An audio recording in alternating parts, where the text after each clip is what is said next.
Bismillahirrahmanirrahim. Bismillahirrahmanirrahim. Nawaitu ta'alluma wa ta'lima wal istifadata wal ifadata wal hatha ala tamassuki bi kitabillahi wa sunnati rasulillahi sallallahu alaihi wasallam wa da'wata ila al-huda wa dalala ala al-khair ibtigha'a mardatillahi wa qurbihi wa thawabih.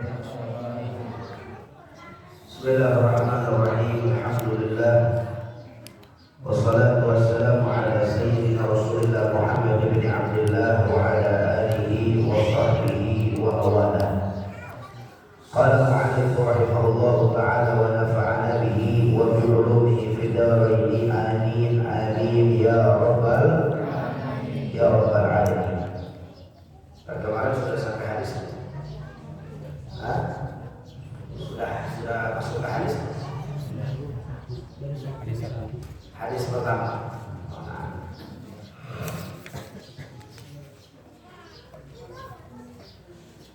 حدثنا حميد بن مسعد البصري حدثنا عبد الوهاب الثقفي عن حميد عن انس بن مالك قال كان رسول الله صلى الله عليه وصحبه وسلم ربعة ليس بالطويل ولا بالقصير حسن الجسم وكان شعره ليس بجعد ولا سمن أسمر اللون إذا مسى يتكفأ. حدثنا محمد بن يسار بن بشار حدثنا محمد بن جعفر حدثنا شعبة عن أبي إسحاق قال سمعت البراء بن عازب يقول كان رسول الله صلى الله عليه وصحبه وسلم رجلا مرفوعا فإذا ما بين المنكبين عازم الجمة إلى شمحة عدله عليه غلة حمراء ما رأيت شيئا قط أحسن منه. حدثنا محمد بن غيلان حدثنا وقيع حدثنا سفيان عن أبي إسحاق عن البراء بن عازب قال ما رأيت من دلمة في حلة حمراء أحسن من رسول الله صلى الله عليه وسلم له شعر يضرب منكبيه بعيد ما بين المنكبين لم يكن بالقصير ولا بالطويل. حدثنا محمد بن إسماعيل حدثنا أبو نعيم حدثنا المسعودي عن عثمان بن مسلم بن هرمز عن نافع بن جبير بن مطعم عن علي بن أبي طالب قال لم يقل النبي صلى الله عليه وسلم بطويل ولا بالقصير شسن الكفين والقدمين ضخم الراس ضخم الكراديس طويل المسروبة إذا مشى تكفأ تكفؤا كأن ينحط من صديد لم أرى قبله ولا بعده مثله صلى الله عليه وصحبه وسلم. بسم الله الرحمن الرحيم. السلام عليكم ورحمة الله وبركاته. Waalaikumsalam warahmatullahi wabarakatuh. الحمد لله والصلاة والسلام على سيدنا رسول الله محمد بن عبد الله وعلى آله وصحبه وموالاه. أشهد أن لا إله إلا الله وحده لا شريك له وأشهد أن سيدنا محمدا عبده ورسوله لا نبي بعده. اللهم صل وسلم وبارك على سيدنا وحبيبنا وشفيعنا ومولانا نبينا محمد وعلى آله الطاهرين الطيبين وأصحابه الغر الميامين ومن تبعهم بإحسان إلى يوم الدين. أما بعد. Alhamdulillah, segala puji bagi Allah Subhanahu wa Ta'ala yang mana telah mengumpulkan kita pada kajian kita setiap 1 bulan sekali ini yang mana kita bersyukur kepada Allah Subhanahu wa taala pada pertemuan kali ini, pada bulan ini Allah masih memberikan kita dalam keadaan sehat walafiat, sehingga kita sama-sama diberikan izin oleh Allah untuk duduk di tempat yang penuh dengan keberkahan ini, di majelis yang penuh dengan keberkahan ini, sehingga tidaklah yaitu seseorang mereka berkumpul di dalam satu tempat berzikir, bersolawat, memuliakan Allah Subhanahu wa taala, maka mereka semua itu pasti akan diampuni dosanya oleh Allah Subhanahu wa taala. Amin amin ya rabbal. Nah, sehingga alangkah ruginya Pak Bu kalau kita duduk pada siang hari ini di tempat ini tanpa mengucap rasa syukur kepada Allah Subhanahu wa taala. Alhamdulillahirabbil alamin. Sama kita maklumi bahwasanya pada siang hari ini kita berkumpul di tempat ini yang pertama yaitu dalam rangka untuk mencari ridhonya Allah Subhanahu wa taala. Sehingga kita berharap dan memohon kepada Allah tidaklah selesai acara ini melainkan Allah memberikan keridhaannya kepada kita semua. Amin amin ya rabbal alamin. Dan juga yang kedua yang tidak kalah pentingnya, kita duduk di tempat ini dalam rangka untuk mengkaji bagaimana soal keindahan yang ada pada diri baginda Nabi besar Muhammad sallallahu alaihi wasallam. Juga pada kita yaitu kumpul siang hari ini, kita sama-sama dapat saling bersilaturahim, saling bermuajahah, saling bermusafahah, yang mana ini adalah anjuran yang telah dianjurkan oleh Nabi kita tercinta Sayyidina Muhammad sallallahu alaihi wasallam. Yang saya cintai, yang saya muliakan, wabil khusus kepada guru kita bersama akhina fillah Al-Ustaz Al-Mubarak, Al-Ustaz Dadang. Kita doakan mudah-mudahan beliau saat ini sedang kurang sehat, mudah-mudahan beliau Allah berikan kesehatan zahiran wa batinan. Mudah-mudahan Allah terus kuatkan yaitu daripada keistiqamahan dalam beliau, dan sehingga Allah berikan kemudahan di dalam perjuangan dakwahnya dan diberikan kemenangan dari dunia sampai akhiratnya. Amin ya rabbal alamin. Dan juga tidak lupa salam penghormatan saya sampaikan kepada Al-Mukarram Al-Muhtaram Al-Ustadzul Mubarak Al-Ustadz Fajar yang tadi telah menyampaikan yaitu mutiara hikmahnya. Kita doakan beliau mudah-mudahan juga Allah berikan panjang umur, sehat walafiat, Allah istiqamahkan di dalam perjuangan dakwahnya sehingga Allah berikan kemenangan dari dunia sampai akhiratnya. Amin ya rabbal alamin. Dan juga salam yang sangat istimewa saya sampaikan kepada antum semua yang ada di tempat ini, baik kaum bapak juga kaum ibu, pemuda pemudi. Mudah-mudahan kumpulnya kita di tempat ini menjadi penyebab turunnya rahmat dan barakah dari Allah Subhanahu wa taala. Dan tidaklah kita keluar dari tempat ini melainkan segala dosa dan kesalahan kita diampuni oleh Allah. Mudah-mudahan kita semua yang hadir diberikan panjang umur, yang lagi sakit Allah angkat penyakitnya, yang lagi sulit Allah berikan kebahagiaan, Allah berikan kemudahan. Mudah-mudahan yang usaha Allah lancarkan usahanya, yang rumah tangga Allah jadikan sakinah mawaddah warahmah, diberi keturunan yang soleh dan solehah, yang belum dapat jodoh Allah dekatkan jodohnya, yang baik, yang soleh dan solehah.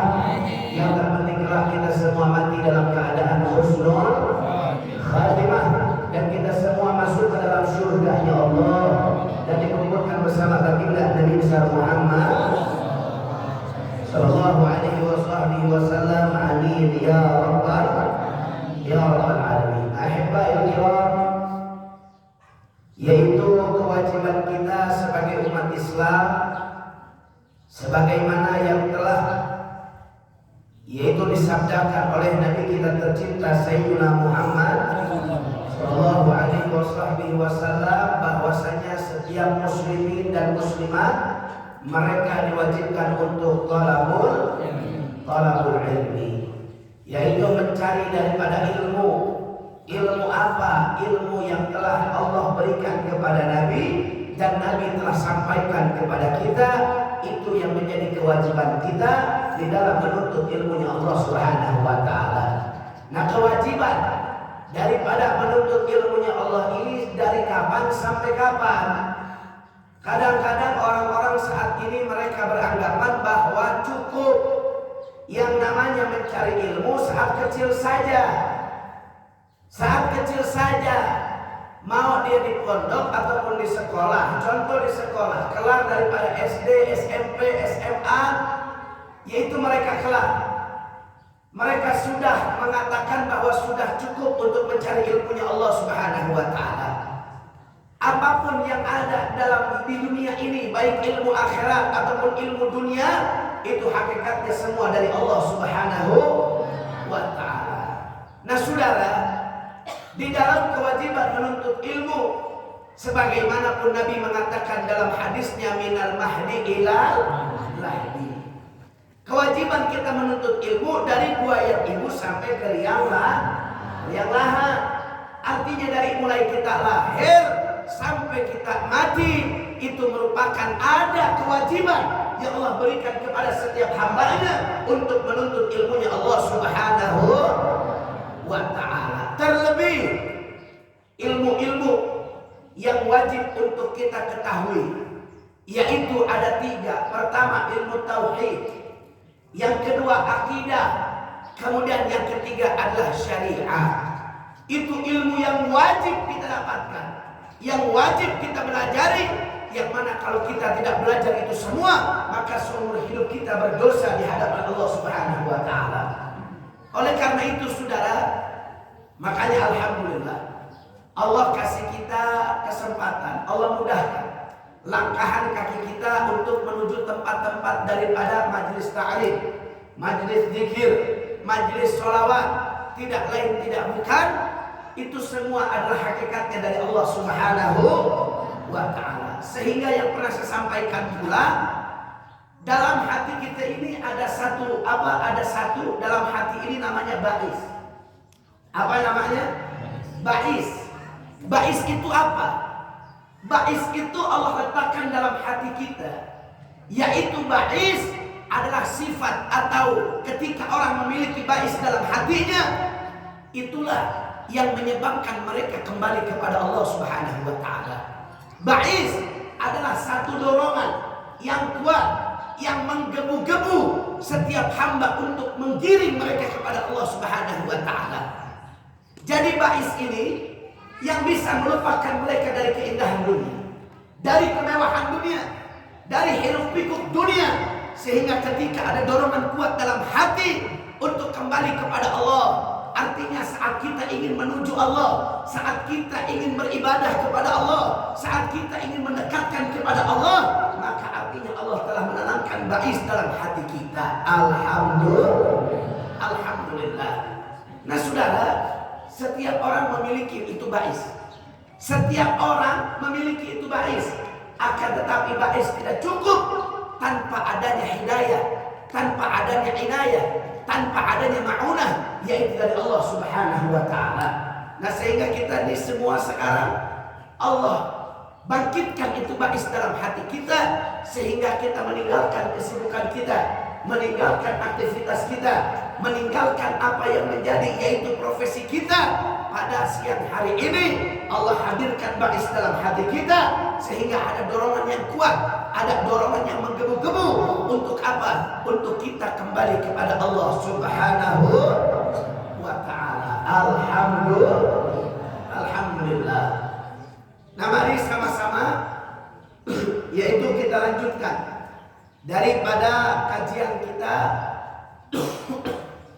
kajian kitab Asy-Syama'il Muhammadiyah yang dikarang yaitu oleh Al-Imam Al-Hafidz Abu Isa Muhammad bin Isa bin Surah At-Tirmidzi, atau yang sering kita kenal Al-Imam At-Tirmidzi. Imam At-Tirmidzi. Imam At-Tirmidzi adalah ulama besar, seorang imam yang besar, yang mana terkenal keilmuan hadisnya, sehingga banyak hadis-hadis yang diriwayatkan daripada beliau. Beliau banyak mengarang daripada kitab-kitab, salah satunya adalah kitab yang saat ini kita kaji. Mudah-mudahan kita semua mendapatkan keberkahan Al-Imam At-Tirmidzi. Amin amin ya rabbal. Ya Rabbal Alamin. Nah, hadis yang kedua. Ya. Hadis yang kedua. Ayo baca. Ada yang bisa baca? Ayo. Ayo bismillah belajar. Ayo. Nih. Ayo sini lah. Sini. Ayo. Jangan takut salah ya. Jangan takut salah. Kalau orang takut salah nggak bakal sukses itu orang. Tapi orang berani salah, insya Allah dia belajar dari kesalahannya dan akan kedepannya tidak akan salah lagi. Allah bismillah.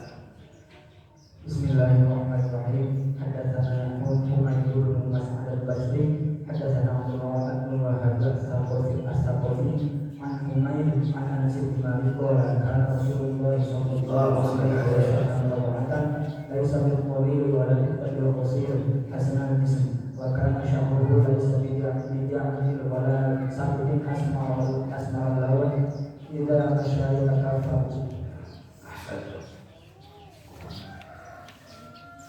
Kenapa saya ambil kitab yang cetakan ini? Karena ini ada apa namanya? Apa nama Sundanya? Baris. Jabar JR. Ada Jabar JR. Nah, Sundanya Jabar JR. Nah, kenapa? Biar sama-sama kita bisa baca. Sebenarnya banyak kitab yang syama'il yang dari cetakan lain. Huruf gundul. Huruf gundul. Kadang-kadang zaman sekarang entong gundul. Anu gondrong ge hararese. Ya. Anu gondrong harare. Kemudian anu gundul. Makanya saya pilih cetakan ini biar semua bisa baca. Jadi semua bisa baca Al-Qur'an? Bisa baca Al-Qur'an? Alhamdulillah. Nah, perhatikan hadis yang kedua.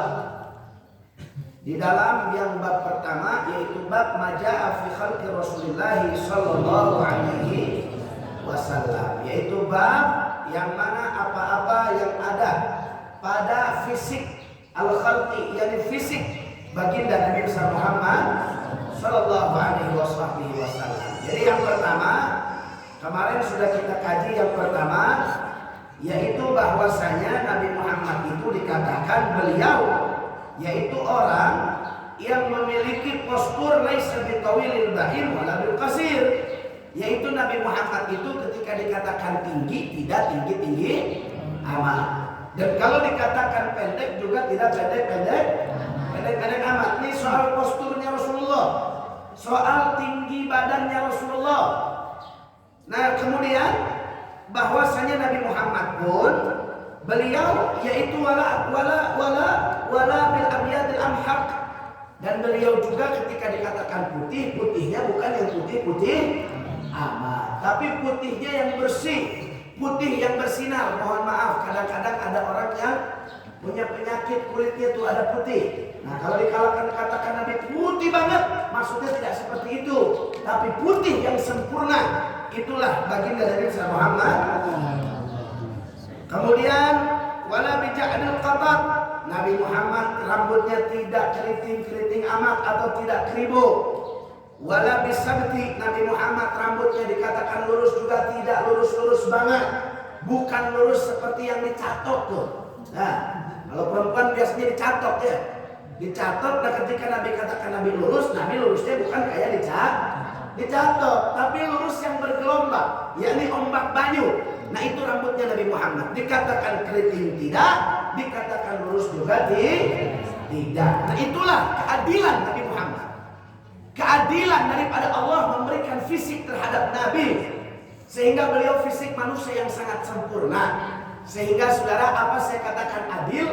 Jadi umat Nabi Muhammad kalau yang punya rambut keriting dia bisa bangga, Nabi juga keriting. Ada umat Nabi yang rambutnya lurus, dia juga bangga. Kenapa? Nabi juga rambutnya lurus. Adil apa tidak? Adil apa tidak? Adil. Inilah hikmah penciptaan fisik baginda Nabi besar Muhammad. Mendapatkan yaitu apa, sesuatu untuk memberikan keadilan kepada umatnya, sehingga tidak ada pemimpin yang paling adil kecuali baginda Nabi besar Muhammad. Jangankan dalam kebijakannya, Jangankan dalam kebijakan yaitu pemerintahan saat zaman Nabi. Jangankan itu, soal posturnya saja, soal bentuk tubuhnya saja, soal rambutnya saja, di situ ada nilai-nilai keadilan yang Allah berikan kepada baginda Nabi besar Muhammad sallallahu alaihi wasallam. Nah, kemudian Nabi Muhammad itu Allah angkat yaitu menjadi rasul pada usia 40 tahun. Kemudian Nabi tinggal di Mekah itu berapa tahun? Nabi tinggal di Mekah berapa tahun? Nabi tinggal di Mekah 10 tahun. Di Madinah berapa tahun? Di Madinah juga 10 tahun. Wa tawaffahullahu ta'ala ala ra'si sittina sana, yang mana Allah Subhanahu wa taala mewafatkan nabinya yaitu pada usia kepala 6. Ketika dikatakan kepala 6, artinya bisa 61, 62, 63, 64, 65 sampai sebelum 70. Itu dikatakan usia kepala 6. Nah, tapi hadis yang sahih secara spesifiknya bahwasanya umur Nabi Muhammad yang sama kita ketahui dikatakan oleh para ulama, umur Nabi adalah 63 tahun. 63 tahun. Makanya Nabi katakan begini, umurku tidak akan jauh daripada umur umatku tidak akan jauh daripadaku, kata Nabi. Rata-rata umatku itu umurnya sama denganku. 60 ke atas dia udah mati. 60 ke atas udah meninggal. Nah, makanya kalau yang umurnya sudah lebih dari 63 tahun bersyukur. Itu bonus dari Allah Subhanahu wa ta'ala. Jangan sampai disia-siakan ya. Jangan sampai disia-siakan. Kemudian diaing-aingkan sudah. Nah, disia-siakan pula, kemudian diaing-aingkan. Jelas? Makanya yang usia sudah 63 tahun ke atas bersyukur. Allah masih memberikan bonus. Artinya apa? Allah masih berikan kesempatan untuk kita yaitu berbuat amal soleh. Jangan sudah Allah berikan bonus tapi itu tidak kita manfaatkan. Na'udzubillahi min dzalik. Mudah-mudahan yaitu kita semua mendapatkan umur yang panjang dalam taat dan beribadah kepada Allah Subhanahu wa taala. Amin ya rabbal. Karena umur panjang kalau nggak taat buat apa? Iya. Ada dalam qasidah dalam lagu itu dulu kita dengar. Apa lagunya? Yang mana? Walaupun 1000 tahun sembahyang apa gunanya, walaupun hidup 1000 tahun sembahyang apa gunanya. Alhamdulillah. Jangankan 1000 tahun, 50 tahun tak sholat yang naon, sudah. Leras. Apalagi 1000 tahun nggak sholat. Na'udzubillahi min dzalik. Sholat ini perkara yang sangat-sangat luar biasa. Selamatnya kita atau tidak nanti di akhirat tergantung sholatnya kita di dunia. Iya. Kita masuk surga atau neraka tergantung sholatnya kita di dunia. Baik buruknya kehidupan kita tergantung kita sholat di dunia. Kita semakin banyak sering sholat, insya Allah, karena sholat itu adalah ibadah yang paling afdol kepada Allah, sehingga pada sholat tersebut akan membawa dorongan dalam hatinya untuk terus dekat dengan Allah Subhanahu wa ta'ala. Mudah-mudahan rajin-rajin sholat kita semua. Amin. Ya Rabbal. Kadang-kadang bicara soal sholat ini Masya Allah ya. Kadang-kadang bicara soal sholat ini Masya Allah. Nah, bahkan saudara, amalan nanti yang pertama kali dihisab oleh Allah adalah apa?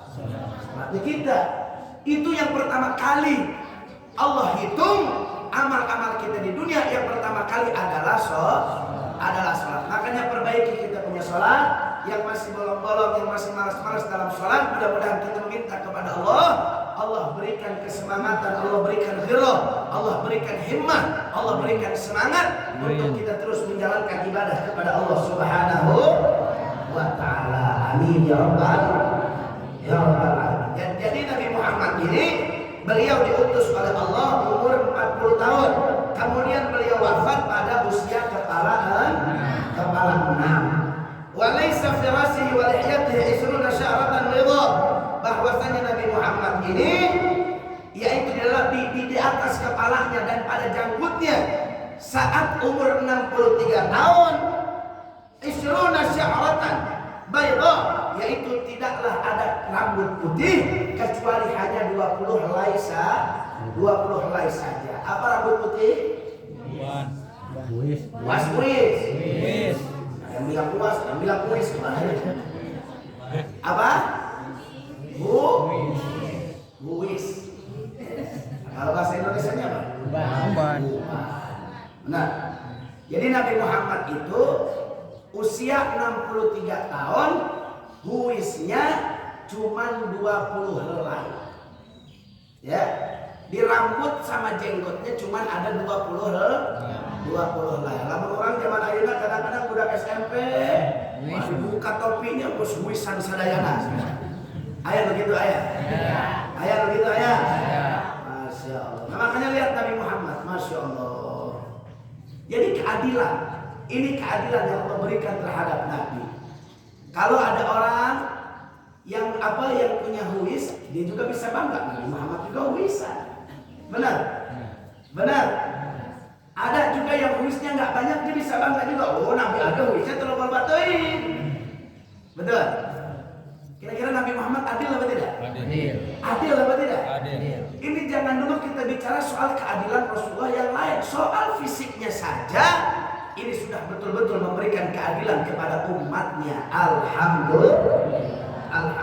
Nah, yang saya sampaikan kemarin mesti kita ingat lagi, bahwasanya ini sahabat kok bisa tahu Nabi Muhammad itu ubannya ada 20. Kenapa? Berarti para sahabat menghitung ubannya Nabi Muhammad. Itu baru namanya sahabat. Betul? Jadi sahabat ini bukan hanya yang bisa dipinjami utang saja. Ya. Kadang-kadang yang dibilang sahabat, oh sama sahabat kurang. Kenapa? Sok pinjam ke duit kau.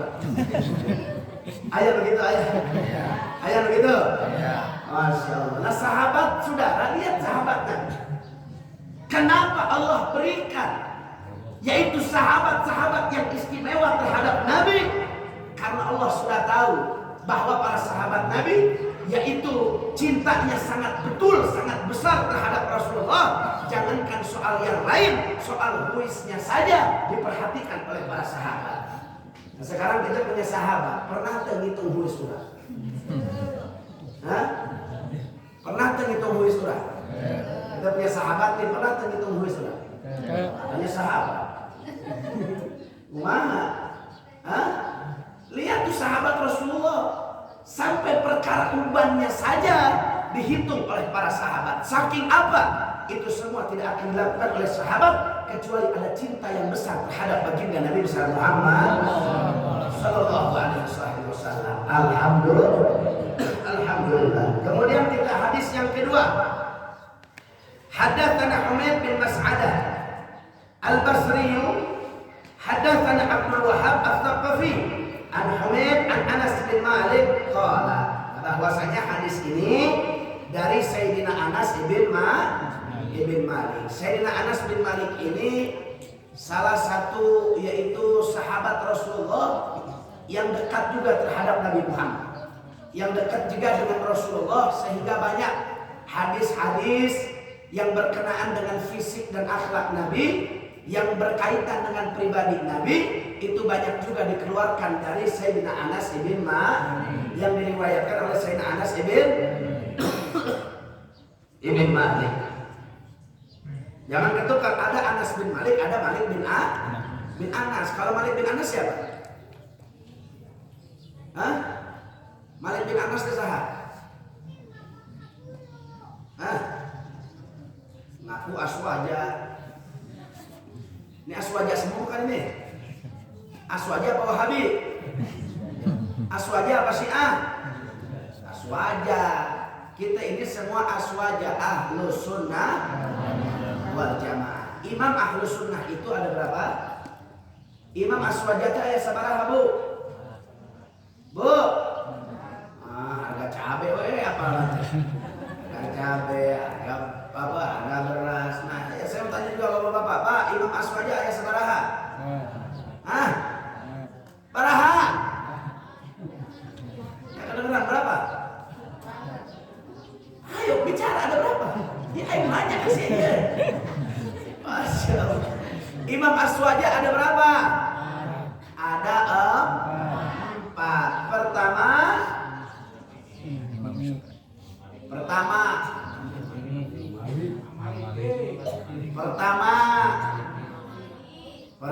Imam Abu Hanifah.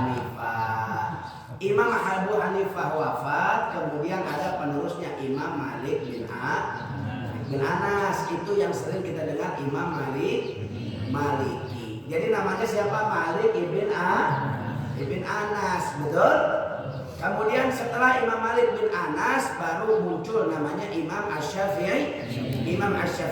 Setelah Imam Asy-Syafi'i kemudian muncullah namanya Imam siapa?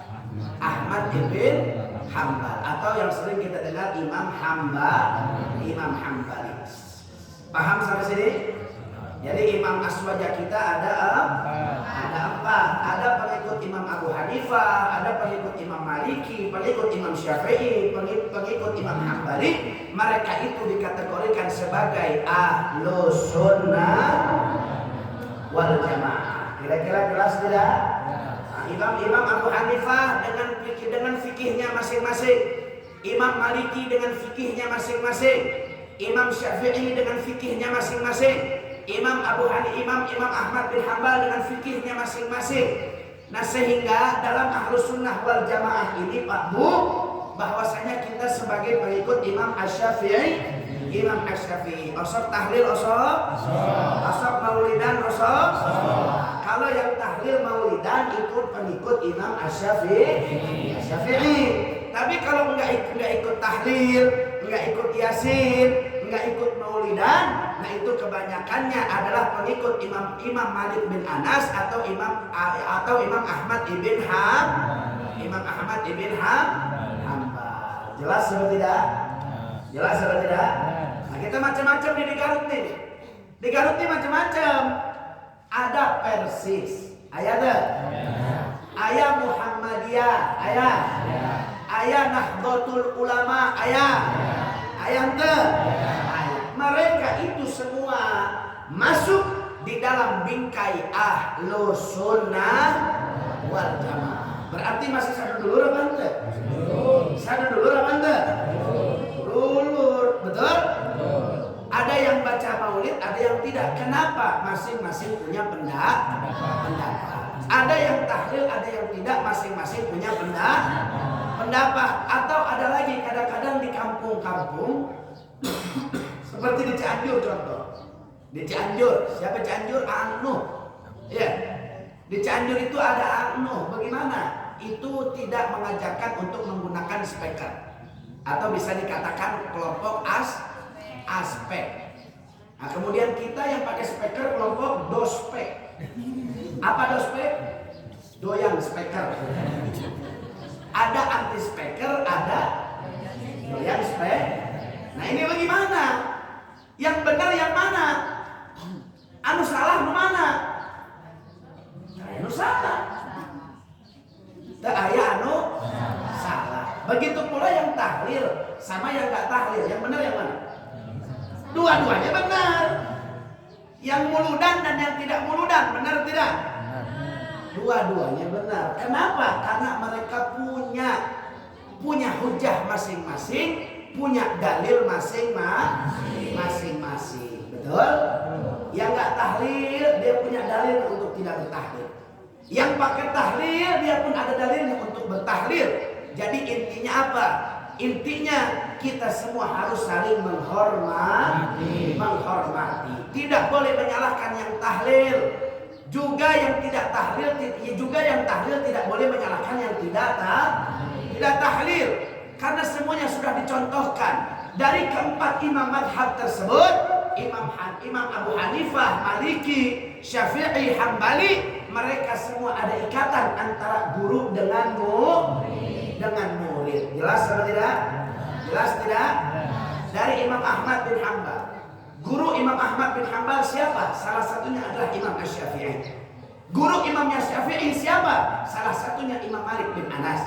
Guru Imam Malik bin Anas salah satunya siapa? Adalah Imam Abu Hanifah. Tapi walaupun seperti itu, mereka berbeda-beda soal fikih, soal furu'iyah.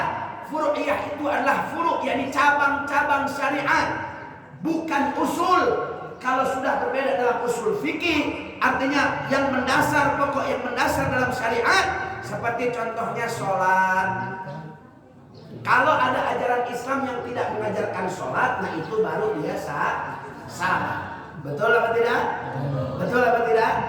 Kalau sudah berbicara usul fikih, ada usul fikih, ada usuliyah, ada furu'iyah. Usul itu pokok dasar agama, seperti sholat. Kemudian ada furu'iyah. Furu'iyah itu apa? Dikatakan ada furu'iyah, ada furu'uddin. Maksudnya apa? Cabang-cabang agama seperti amaliyah kita. Ada tahlil, ada maulid. Itu masuknya ke dalam, yaitu kategori furu'iyah. Sampai sini jelas tidak? Jelas tidak? Jelas tidak? Nah, jadi kalau perbedaan furu'iyah itu boleh tidak berbeda? Boleh tidak? Berbeda dalam furu'iyah boleh tidak? Boleh. Tapi kalau berbeda dalam usuliyah, usuluddin boleh tidak? Enggak boleh. Orang yang berbeda pendapat soal usuluddin, maka mereka telah kafir, murtad, keluar dari Islam sudah. Ada orang yang mempendapatkan soal kewajiban sholat. Ada orang yang bilang wajib sholat, ada juga yang bilang tidak wajib sholat. Yang bilang tidak wajib sholat, tidak ada toleransi, mereka sudah kafir, murtad, keluar dari Islam. Jelas tidak? Nah, ini kita mesti paham. Ya, kita mesti paham. Ada yang tahlil dan yang nggak tahlil. Kafir tidak? Tidak. Ada yang yasin dan tidak yasinan. Kafir tidak? Tidak. Ada yang muludan dan tidak muludan. Kafir tidak? Tidak. Mereka sama-sama muslim. Yang maulid mereka punya dalil, yang tidak maulid juga mereka punya dalil. Yang yasinan mereka punya dalil, yang tidak yasinan juga mereka punya dalil. Yang tahlilan punya dalil, yang tidak tahlilan pun punya dalil. Jelas apa tidak? Contoh lagi dalam soal sholat. At-tahiyyatul mubarakatuh thayyibatullah. Kadang-kadang at-tahiyyat. At-tahiyyat macam-macam. Ya. Aya anu lurus, aya anu naik turun, aya anu muter-muter. Nah, pernah lihat? Pernah lihat? Lu bener di mana? Lu salah di mana? Lu tersalah. Benar? Udah nggak sholat, nyalahin anu sholat. Betul? Nah, jadi ada yang lurus, ada yang naik turun, ada yang tekan, ada yang muter-muter. Semuanya punya hujah dan dalil masing-masing. Maksudnya apa? Dari ketiga gerakan tadi, kalau kita at-tahiyatan kumaha? Lurus. Urang at-tahiyatan kumaha? Lurus. Kumaha? Nah, maksud lurus teh naon? Maksudnya lurus teh naon? Nunjuk saha? Nah, ini banyak yang nggak paham. Betul? Nah, maksud lurus itu apa? Apa? Masya Allah, orang Islam dileleh. Kalau mau alaf, wah saya maklum. Ini mau alaf sedaya ya. Masya Allah, kita Islam dari lahir. Alhamdulillah. Nah, kita tahiyat diajarin sama ulama dulu lurus, kudu kenceng, nggak boleh gerak. Maksudnya apa? Betul. Maksudnya adalah Allah itu satu. Maksudnya Allah itu satu. Betul? Betul? Dia nggak perlu naik turun karena kenapa? Allah tidak butuh kepada tempat. Dia tidak perlu muter-muter karena apa? Bukan Allah yang mengitari dunia, tapi dunia yang ada di sekitaran Allah Subhanahu wa taala. Jelas tidak? Jelas. Jelas tidak? Jelas. Nah kemudian ada yang naik turun. Yang naik turun maksudnya naon? Maksudnya naon naik turun? Nah ini kita mesti belajar. Mesti belajar. Insyaallah. Mesti belajar perbedaan mazhab di antara kita. Biar apa? Biar tidak mudah menyalah-nyalahkan. Ya. Kadang-kadang ada orang yang menyalahkan aliran lain. Padahal dia tidak salah. Mereka punya hujah, punya dalil masing-masing. Tapi karena kebodohannya dia, karena kegoblokannya dia, akhirnya menyalahkan orang lain. Ayah begitu ayah? Ya. Ayah begitu ayah? Ya. Zaman sekarang begini, berbicara toleransi. Tapi kebablasan ketinggian. Contohnya seperti apa? Toleransi antar beragama. Sayyidina Anas bin Malik. Jadi hadis ini diriwayatkan dari Sayyidina Anas bin Malik. Sayyidina Anas bin Malik itu sahabat Kalau Sayyidina Malik ibn Anas itu adalah imam madhab Sampai sini jelas? Paham? Insya Allah. Qala Sayyidina Anas bin Malik berkata, apa katanya? Kana Rasulullah sallallahu alaihi wasallam rab'atan. Bahwasanya sesungguhnya Nabi Muhammad itu, keadaan Nabi Muhammad itu, postur tubuhnya Nabi Muhammad itu rab'atan. Maksudnya rab'atan adalah tubuhnya ideal. Tubuhnya ideal. Pokoknya manusia yang postur tubuhnya paling ideal di atas muka bumi ini adalah baginda Nabi besar Muhammad. Jadi ngumpul sama orang jangkung nggak kelihatan pendek, ngumpul sama orang pendek nggak kelihatan jangkung. Adil atau tidak? Adil. Subhanallah. Kemudian laisa bitawil wala bil qasir, itu sudah kita bahas. Bahwa Nabi Muhammad tidak tinggi-tinggi banget dan juga tidak pendek-pendek banget. Hasanul jisim. Subhanallah.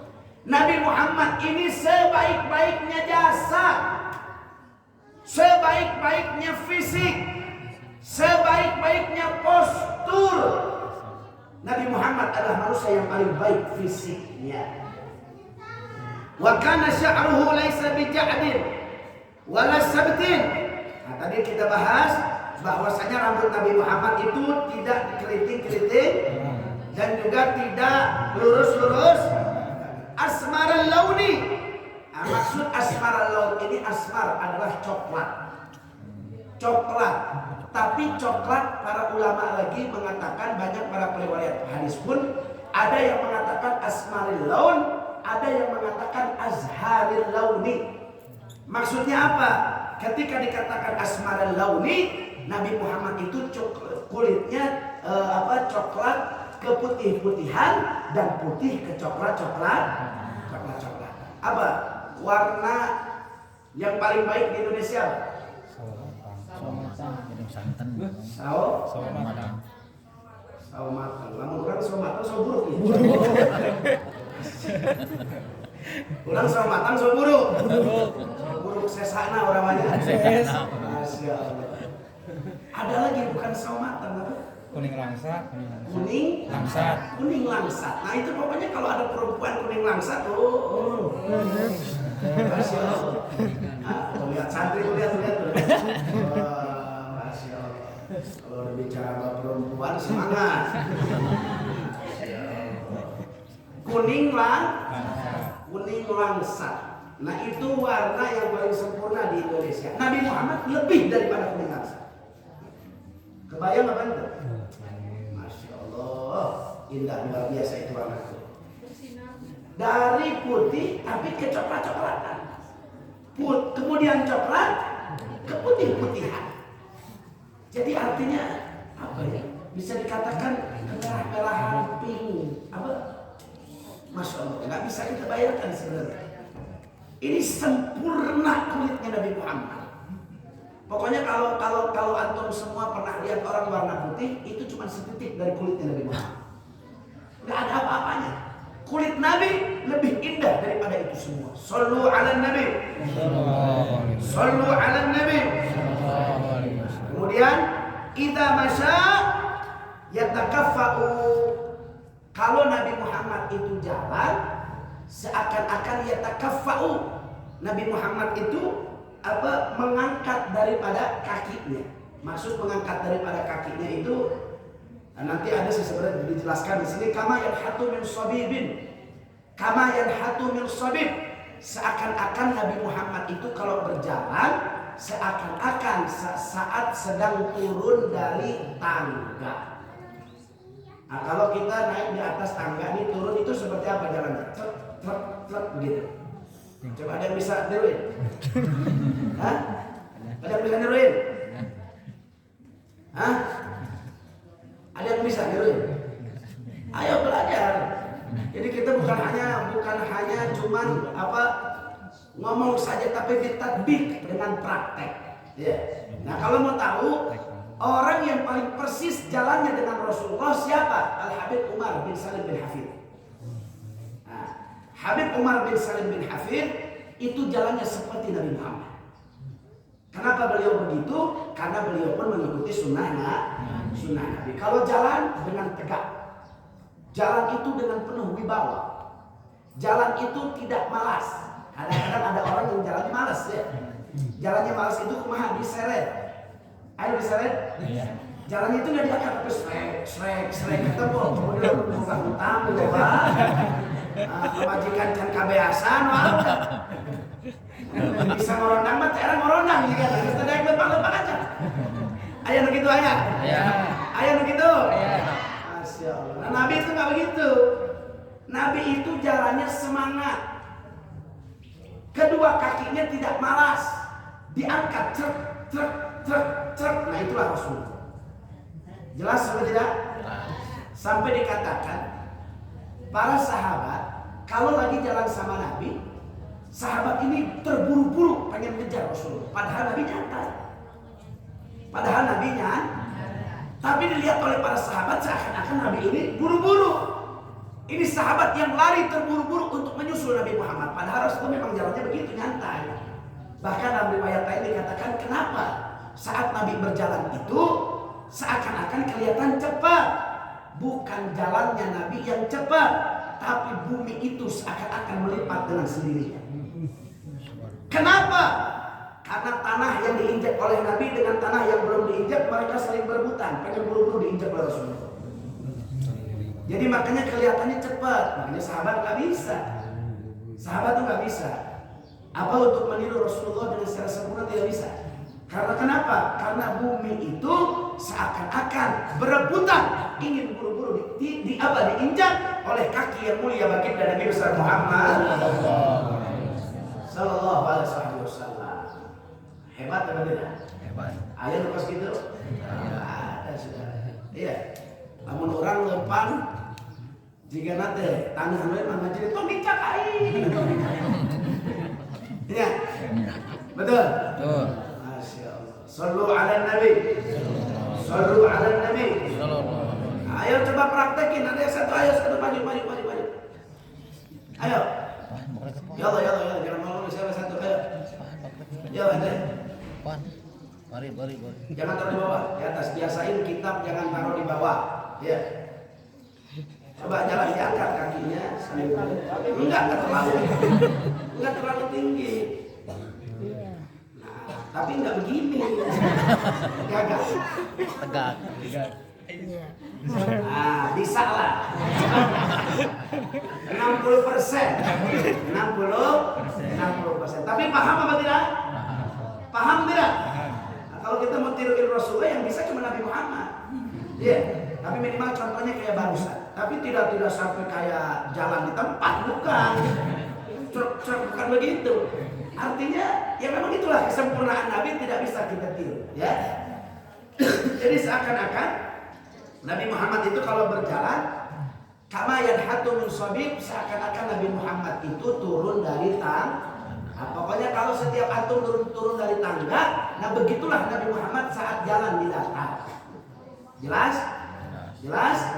Artinya enggak mas. Nah, kemudian hadis yang ketiga. Ya Allah, baca lagi. Ayo, gantian. Bismillahirrahmanirrahim. Hadatsana Muhammad bin Bashar, hadatsana Muhammad bin Ja'far, hadatsana Subah an Abi Ishaq qala sami'tu al-Bara'ah Azib al-Bara'ah bin Azib yaqul kana Rasulullah sallallahu alaihi wasallam rajulan marfu'an ba'idan ma bainal mankibain adima jummati ila sahmati udunai alaihi khulatul hamra'u ma ra'aitu syai'an qattu ahsana minhu. Sallu ala Nabi. Nah, jadi hadis ini dari Sayyidina An Abi Ishaq qala, beliau berkata sami'tul Barra bin Azib yaqul, bahwasanya Sayyidina Abi Ishaq beliau pernah mendengar dari siapa? Sayyidina Barra bin Azib. Jadi mendengar Sayyidina Barra bin Azib yaitu berkata, kana Rasulullah sallallahu alaihi wasallam rajulan marbu'an. Nah, beliau ini adalah laki-laki yang marbu'. Marbu' itu maksudnya adalah rab'atan. Yang tadi apa? Sedang. Ideal. Nah, itulah Nabi Muhammad. Rajulun rab'at, rajulun marbu'. Ya, ini yang memiliki postur ideal atau sedang. Ba'ida ma bainal mankibain. Ba'ida ma bainal mankibain. Nabi Muhammad ini memiliki pundak ini ba'id, jauh.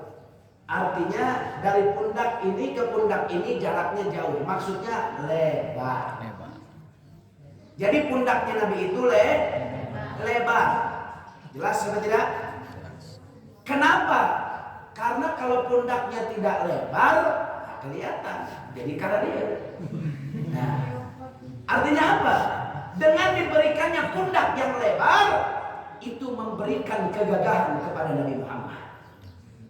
Nabi ini gagah, perkasa, laki-laki yang sejati.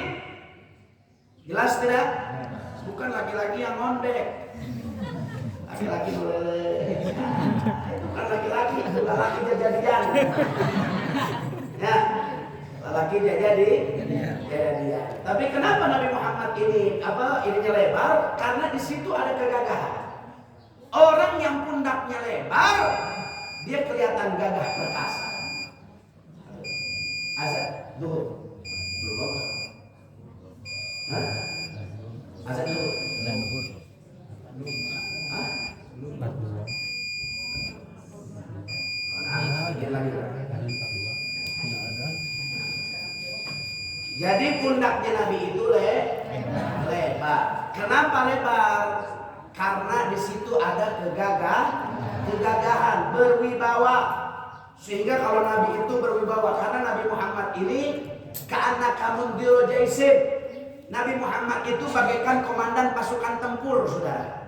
Kalau komandan pasukan tempur, nah kira-kira pilih orang yang lemas apa orang yang tegak? Tegak, betul? Nabi Muhammad ini kenapa diberikan yaitu jauh pundaknya, lebar artinya karena dari lebarnya pundak, disitulah menimbulkan kewibawaan, menimbulkan kegagahan yang dilihat oleh makhluk lain. Alhamdulillah. Azimal jummati. Kemudian rambutnya Nabi itu Jummah itu subur. Rambutnya Nabi subur, lain carang-carang. Nah, kadang-kadang ada yang rambutnya ayah gitu ayah. Iya. Rambutnya carang. Tapi rambut Nabi Muhammad itu subur, hitam pekat, subur. Wah, luar biasa. Pokoknya paling enak lihat Rasulullah. Kemudian ila syahmati uduni. Rambut Nabi itu subur sampai di bawah telinga. Nah, masalah soal panjang pendek rambutnya Nabi itu ada 3 riwayat yang berbeda, sama-sama sahih. Nabi Muhammad rambutnya pernah dalam 3 keadaan. Nabi Muhammad pernah rambutnya sampai sini, sampai apa nih? Ini namanya apa nih? Nah, gitu. Kuping kan semua nih.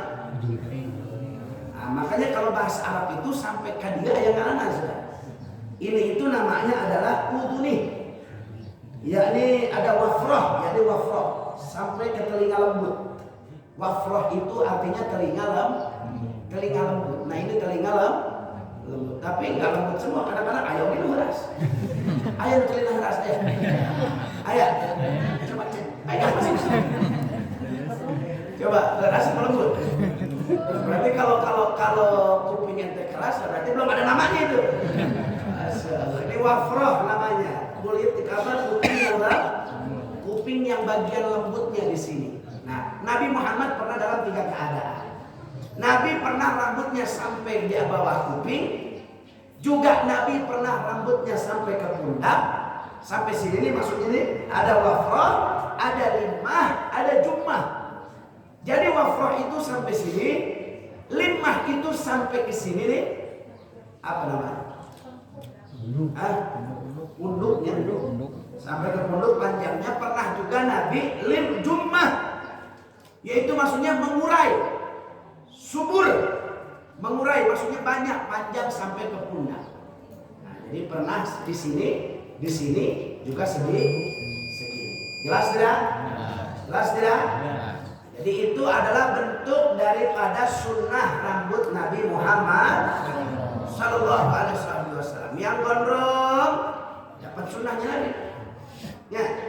Nah, tapi kadang-kadang saya suka katakan saat ini gondrong doang sudah. Gondrong doang. Udah gondrong dipilangkeun sudah. Ngikutin siapa? Habib Bahar bin Suyid. Bagus, Habib Bahar ganteng. Bodas. Aisyah. Juga sidel rambut berem. Kebayang saudara, itu personal kata. Cara. Masya Allah. Itu kadang-kadang akhir zaman begitu ngikutin ulama. Dalilnya ngikutin ulama. Yang diikutin ulama bukan rambutnya doang. Ikutin kalau memang pecinta Habib Bahar, ikutin ilmunya Habib Bahar. Keberanian Habib Bahar. Ikutin, lain kan mukna hukum. Tewak polisi pot-potan. Masya Allah. Ayah begitu ayah. Ayah begitu. Innalillahi wa inna ilaihi raji'un. Jadi Nabi itu pernah sampai sini. Ini namanya wafrah. Ini namanya limah. Kemudian sampai sini namanya jummah. Nah, itu tulis, perhatikan kata. Nabi pernah dalam 3 keadaan. Pernah segini, dan segini. Nah itulah sunnah daripada baginda Nabi Muhammad. Nah, terus udah lurus dicatat kumaha. Kalau perempuan kita ngebahas perempuan. Laki-laki kadang-kadang ada begitu. Habis maghrib, waduh, basah, lurus kelihatan gemulai. Udah lagi jadian. Masya Allah. Nah sebenarnya gondrong yang sunnah itu yang bagaimana? Sahabat Nabi itu ada yang gondrong. Gondrongnya kumaha? Tidak ada poniknya. Paham gak? Jadi ini itu tipis. Ini menampakkan kegagahan laki-laki kalau saat gondrong. Kiri kanannya itu tipis. Ini tipis, ini tipis, ini tipis, ininya baru gondrong.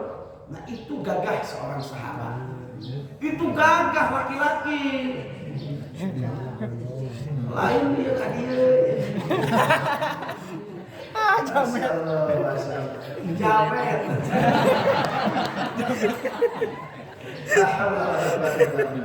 Ayah jamet ayah.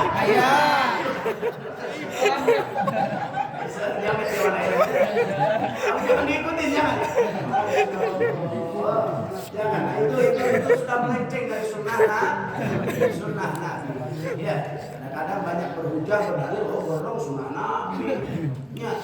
Bahkan santri kalau nggak gondrong malah santri. Ayah begitu ayah. Masya Allah. Gondrong nah hungkul. Ya ngaji nambu.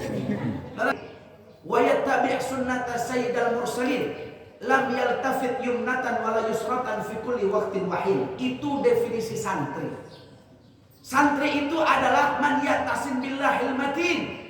Santri adalah mereka yang mengikuti Allah Subhanahu wa taala. Apa kata Allah haram dia katakan haram. Apa kata Allah halal dia katakan halal. Apa kata Allah hak dia katakan hak. Apa kata Allah batil dia katakan batil. Dia tidak pernah menukar-nukar dari hak ke batil, dari batil ke hak, dari halal ke haram, haram ke halal. Tidak. Santri itu man ya'tasim billahil matin, yang memegang teguh Allah Subhanahu wa taala. Itu namanya santri. Kemudian apa? Wa yattabi' sunnata sayyidil mursalin. Santri adalah mereka yang mengikuti baginda Nabi besar Muhammad. Mengikuti sunnah Rasulullah, menghidupkan sunnah Rasulullah, itu namanya santri. Kemudian yang bagaimana? Lam yaltafit yumnatan wala yusratan fi kulli waqtin wahid. Santri itu yang tidak tengok kiri kanan, yang tidak tengok kiri, tengok kanan, tidak. Santri itu lurus. Dia menyampaikan kebenaran, tidak pernah menyembunyikan kebenaran hanya untuk kepentingan hawa nafsu semata. Bukan, saudara, bukan. Santri itu yang hak dia katakan hak, yang batil dia katakan batil. Urusan Allah dia paling depan, urusan Nabi dia paling depan. Lain hanya urusan betul. Kadang-kadang enggak, kalau santri zaman sekarang giliran ngeliwat, wah, nya, parabut naon, parabut kerak sudah. Wah, keraknya direbutin, giliran ngaji angke lagu betul. Mudah deh, ayah nak itu ayah. Mana itu jelmaan mana? Soal betul, dulu. Ya, giliran ngaji males-malesan. Ayah gitu? Bukan santri, arek gondrong 7 km tempat rumah. Terus. Jadi santri itu yang lurus. Dia nggak peduli mau dicaci maki, mau dihina, mau disakiti, mau dizalimi, mau dikriminalisasi, mau dipenjara, bahkan dibunuh sekalipun, santri tidak akan pernah mundur di dalam menegakkan amar ma'ruf nahi munkar untuk menyampaikan yang hak itu hak dan batil itu batil. Itu namanya seorang santri. Jelas atau tidak? Jelas atau tidak? Kalau santri cuma mengurus buku santri lain. Kamu santri ngan ngaliwat tuh ya hukum. Santri lain. Nggak peduli. Mau dia pakai peci BHS, mau dia pakai sarung BHS, mau pakai koko naon segala rupa, teu peduli.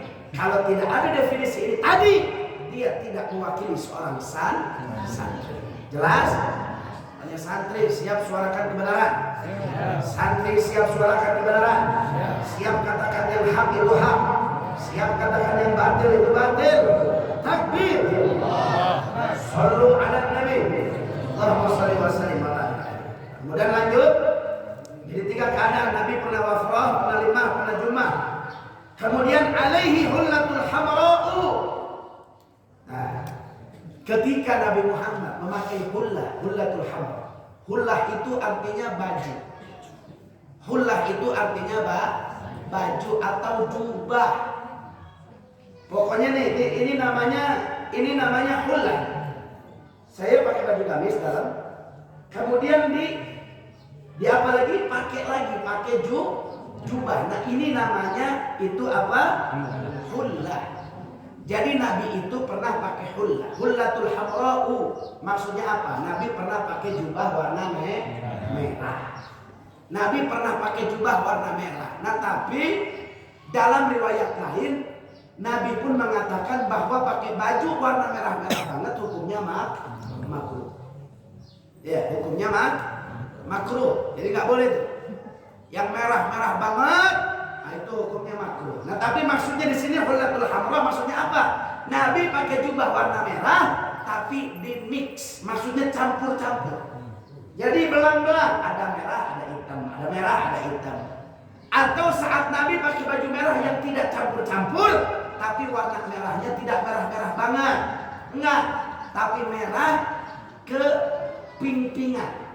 Merah ke ping-pingan. Makanya pernah lihat Habib Umar bin Hafid pernah pakai jubah warna agak pink. Ya, pakai jubah warna pink, pakai jubah lain-lain. Itu Nabi Muhammad pernah dalam memakai jubah-jubah itu semua. Jadi yang pakai baju merah-merah banget itu hukumnya makruh. Betul? Jelas tidak? Komo dari partai nu beureum.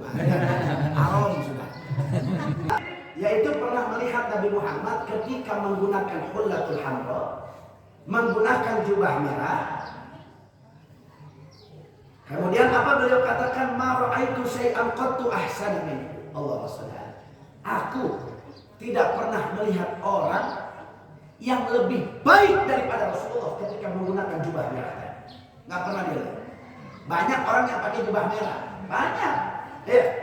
Tapi orang yang sempurna dan gagah perkasa dengan wajahnya yang tampan dibaluti dengan hullatul hamra, warna jubah yang merah, itu tidak ada yang lebih baik, tidak ada yang lebih bagus selain baginda Nabi besar Muhammad sallallahu alaihi wasallam. Kadang-kadang begini, bangun orang. Ya orang pakai jubah bareng, terus kumaha sih? Hah? Pernah kenapa ustaz hideung pakai jubah bareng? Pernah? Nah, itu kurang bagus. Ya, kurang indah. Nah, makanya kalau pakai baju nyadar diri lah. Bukan main pakai aja tapi pantesin. Panteskeun jeung beungeut. Leres? Iya hayang kameja anu mahal-mahal saya beungeut sakitu-kituna. Ari kumaha sudah. Pantes enggak pantes ya. Makanya pakai baju biar nyetel jeung beungeut. Jadi kelihatannya bagus. Walaupun hidung tapi minimal manis sudah. Minimal mah kita manis lagi hidung pahit ya sudah. Masya Allah. Sampai sini jelas sudah? Sampai sini paham? Alhamdulillahirabbil alamin. Ini dua hadis. Itu 1 jam lebih baru 2 hadis. Karena sudah zuhur. Nah, kita cukup.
Astaghfiruka wa atubu ilaik. Adada khalqi wa riba nafsi wa zinata arsyik wa bidada